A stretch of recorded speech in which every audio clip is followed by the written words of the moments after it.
Olá! Hoje a gente vai mergulhar numa pergunta que parece simples, mas é super profunda. O que é de verdade a igreja? A ideia é a gente ir além do óbvio. Deixar de lado o que a gente já acha que sabe para descobrir o que as escrituras realmente mostram sobre essa comunidade tão especial. Para começar, vamos fazer um exercício de imaginação. Pensa comigo. Uma pessoa, lá isolada de tudo, pega uma Bíblia para ler pela primeira vez. E ela lê sobre Jesus dizendo que vai criar algo chamado igreja. O que será que essa pessoa imaginaria? Um prédio com uma torre? Um evento que acontece no domingo? Pois é, essa pergunta já começa a balançar nossas ideias pré-concebidas. Bom, e o nosso caminho vai ser o seguinte. Primeiro, vamos derrubar alguns equívocos bem comuns. Depois, a gente investiga de onde veio a palavra igreja, entende as suas duas dimensões, a visível e a invisível, e se encanta com as metáforas que a descrevem. Tudo isso para a gente chegar na grande conclusão.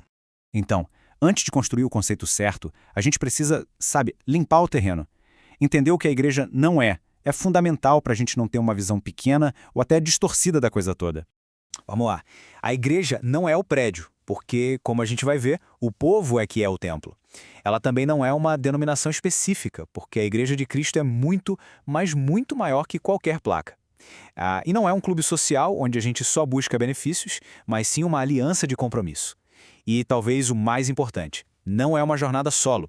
A ideia de um cristianismo solitário simplesmente não existe no modelo bíblico.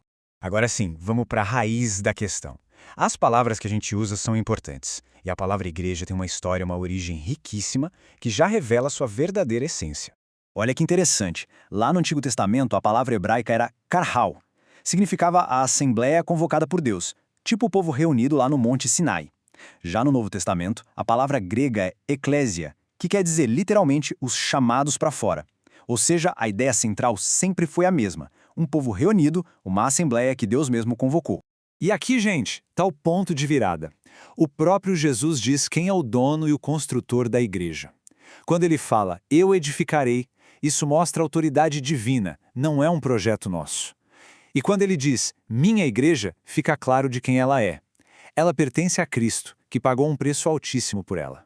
Certo. Agora, para a gente entender como a igreja funciona no mundo real, a gente precisa conhecer uma distinção teológica muito importante. Isso ajuda a gente a lidar com o ideal de Deus e a prática das pessoas.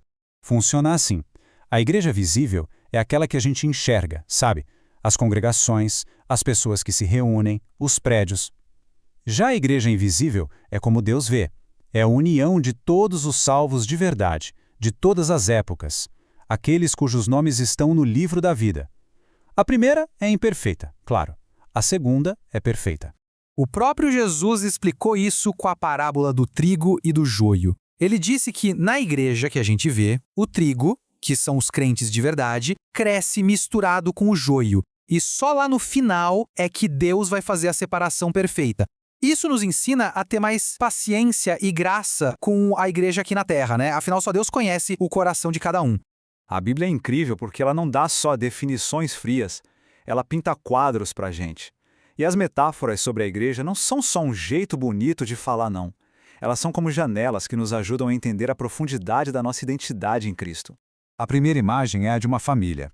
Isso fala sobre intimidade, sobre pertencer a algum lugar. Se Deus é nosso Pai e Jesus é nosso irmão mais velho, então nós somos irmãos. E a consequência disso é gigantesca. Não se trata de ir a um lugar, mas de pertencer a uma família. Depois, a Bíblia diz que somos o corpo de Cristo. Que imagem poderosa! Cristo é a cabeça, que dá a direção. E cada um de nós é um membro diferente, com uma função que só a gente pode cumprir. Se um membro para de funcionar, o corpo inteiro sente. Isso mostra como somos dependentes uns dos outros e como cada pessoa é valiosa. A igreja também é a noiva de Cristo. Essa metáfora revela o amor apaixonado, sacrificial de Jesus pelo seu povo. Ele se entregou por ela.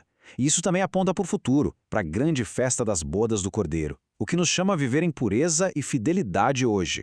E aqui a gente desfaz aquele primeiro engano. Lembra? A metáfora do edifício ou templo? A Bíblia deixa claro que Deus não mora mais em templos feitos de tijolos. Nós, o povo, somos as pedras vivas. E juntos, a gente forma o templo espiritual onde a presença de Deus habita. Ufa! Depois de desconstruir, olhar a origem e analisar essas imagens todas, qual é a grande conclusão que muda tudo na prática? O ponto crucial é esse aqui. É uma mudança total de perspectiva. A pergunta deixa de ser, você foi à igreja? E passa a ser, a gente está vivendo como igreja? Não é sobre ir a um evento, é sobre pertencer a um organismo vivo, a uma família. E claro, isso acaba de vez com a ideia de uma fé isolada. A própria palavra eclésia já significa assembleia, reunião. Uma pessoa sozinha não é uma igreja, ela é parte da igreja. Ninguém é a igreja sozinho. Nós, juntos, é que formamos a igreja. E a gente termina com a promessa que é o fundamento de tudo isso. A igreja não é um projeto nosso que pode dar errado, é um projeto de Cristo.